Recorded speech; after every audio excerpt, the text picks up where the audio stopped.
Hey everybody, this is John the Other, obviously. And you've probably been called a misogynist. I know I have. In fact, I get called a misogynist so often it's become one of my favorite things, and it's certainly a favorite insult of the mainstream and of the feminist sector of our society, which is to say, the mainstream. But what does the word misogynist or misogyny actually mean? It means a whole lot of things. In fact, the definition is so changeable that what is actually meant by it when it's used as an insult is almost entirely dependent on context. Now, there's an old definition, which is largely not in use anymore, and that means a misogynist is somebody who hates or perhaps fears women. But the implication is they hate or fear women irrationally. Meaning for no good reason, just because they're women. I hate them because they're women. That's it. I just hate them.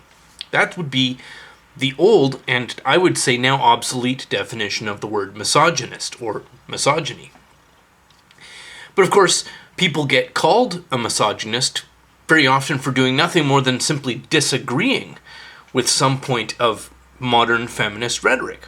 Or some lie. If you disagree with something that is an obvious lie but is also a feminist statement, then you're a misogynist. And nobody really thinks, not even the feminists, that that actually means you hate women. Although they throw it like a weapon because they want it to have the sting. They want it to have the social pain of that old definition. The irrational, the unjustified hatred or fear of women.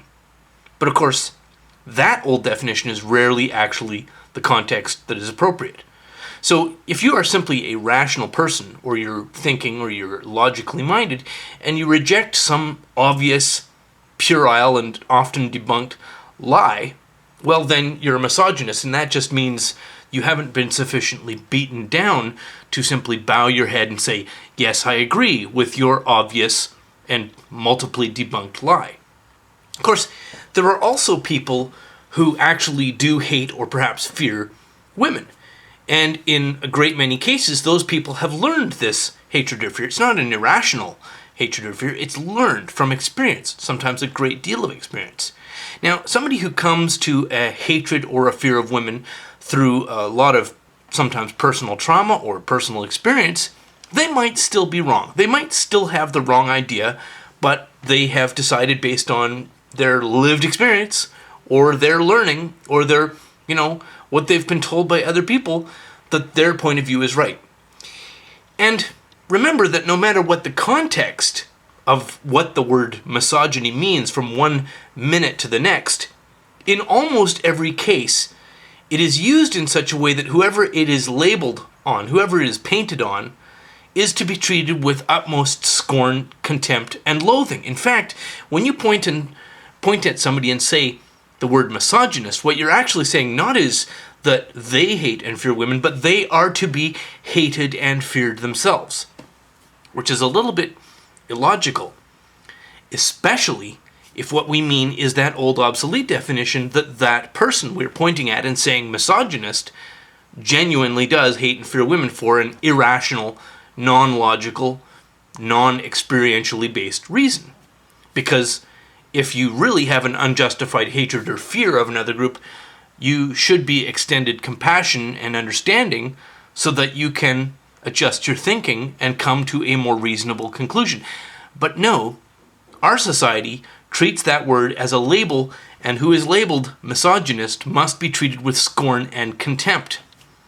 In fact, it's almost as if, well, it's not almost as if, it is true that we are cultivating true misogyny, learned hatred, and learned fear of women.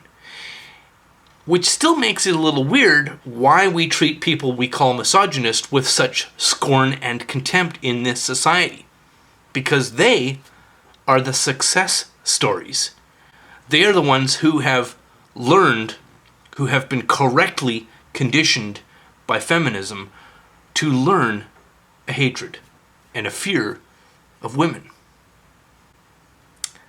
And yet, they are treated with scorn and contempt, not compassion and understanding. Thanks very much for listening, and Have a lovely day.